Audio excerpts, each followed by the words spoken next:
Hello అందరికీ welcome back to my channel. Welcome back to Keerthi vlogs. అందరు ఎలా ఉన్నారు? ఈరోజు వీడియోలో bagara rice and chicken curry అనేది ప్రిపేర్ చేస్తున్నానండి.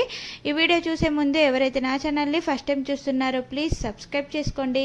అలాగే మీ ఫ్రెండ్స్ అండ్ ఫ్యామిలీతో కూడా షేర్ చేయండి. పక్కనే ఉన్న బెల్ ఐకాన్ని కనుక క్లిక్ చేసినట్లయితే నేనైతే ఎప్పుడైతే వీడియోస్ అనేవి అప్లోడ్ చేస్తానో మీ వరకు నోటిఫికేషన్ అనేది వస్తుంది.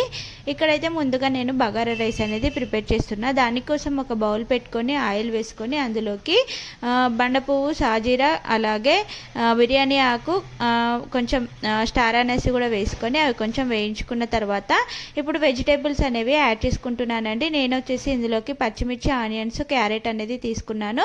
మీరు కావాలంటే ఇంకా పచ్చి బఠానీ అలా కూడా తీసుకోవచ్చు. నేను వేసుకున్న తర్వాత అవి కొంచెం కలిపేసుకొని అవి కొంచెం సాఫ్ట్ అయిన తర్వాత ఇప్పుడు అందులోకి మనము అల్లం వెల్లుల్లి పేస్ట్ అనేది వేసుకోవాలి.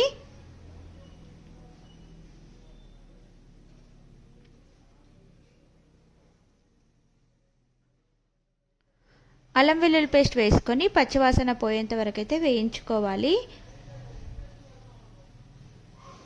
ఆ తర్వాత అందులోకి మనము కొంచెం కరివేపాకు అలాగే పుదీనా కూడా వేసుకొని ఒకసారి బాగా కలిపేసుకున్న తర్వాత మనము సరిపడా వాటర్ అనేది యాడ్ చేసుకోవాలి.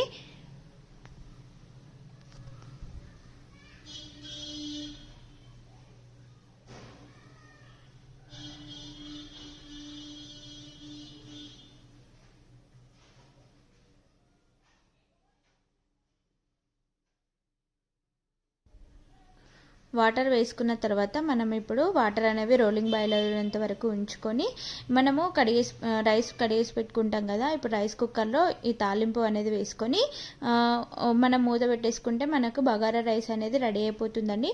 మీకు ఒక టిప్ అయితే చెప్తాను, రైస్ కుక్కర్లో ఎప్పుడో కూడా తాలింపు పెట్టొద్దండి, లేదంటే మనకు రైస్ కుక్కర్ అనేది పాడైపోతుంది. ఇంకా లాస్ట్లో కొంచెం నెయ్యి యాడ్ చేసుకొని మూత పెట్టేసుకుంటే మనకి రైస్ అనేది రెడీ అయిపోతుంది. ఇప్పుడు నేను వచ్చేసి ఇక్కడ చికెన్ కర్రీ అనేది ప్రిపేర్ చేసుకుంటున్నాను. దానికోసం ఒక బౌల్ తీసుకొని ఆయిల్ వేసుకొని అందులోకి జీలకర్ర, బండ పువ్వు, అలాగే బగారా ఆకు వేసుకొని అలాగే ఆనియన్స్ కూడా వేసుకున్న తర్వాత అవి ఆనియన్స్ అనేవి కొంచెం గోల్డెన్ కలర్ అనేవి వచ్చిన తర్వాత ఇప్పుడు అందులోకి అల్లం వెల్లుల్లి పేస్ట్ వేసుకొని పచ్చివాసన పోయేంత వరకు అయితే వేయించుకోవాలి. నెక్స్ట్ మనం కడిగేసి పెట్టుకున్న చికెన్ని కూడా వేసేసుకొని చికెన్ని సాల్ట్ వేసుకొని మూత పెట్టుకొని ఒక 5 నుంచి 10 నిమిషాల వరకు అలా ఉడికించుకుంటే మనకు చికెన్లో నుండి వాటర్ అనేవి సపరేట్ అవుతాయండి. వాటర్ అనేవి ఇంకిపోయి ఇప్పుడు మనము ఆయిల్ సపరేట్ అయినప్పుడు ఇందులోకి మసాలాలు అనేవి యాడ్ చేసుకోవాలి.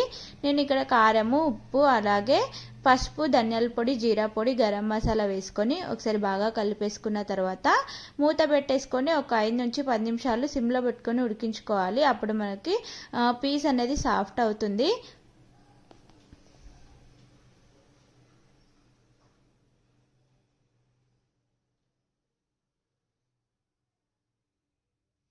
ఇప్పుడు మనకు కారం, ఉప్పు అలా సరిపడిందో లేదో ఈ టైంలోనే చెక్ చేసుకొని మీకు గ్రేవీ కావాలంటే వాటర్ యాడ్ చేసుకోవాలి, లేదంటే ఇలా ఫ్రై చేసేసుకొని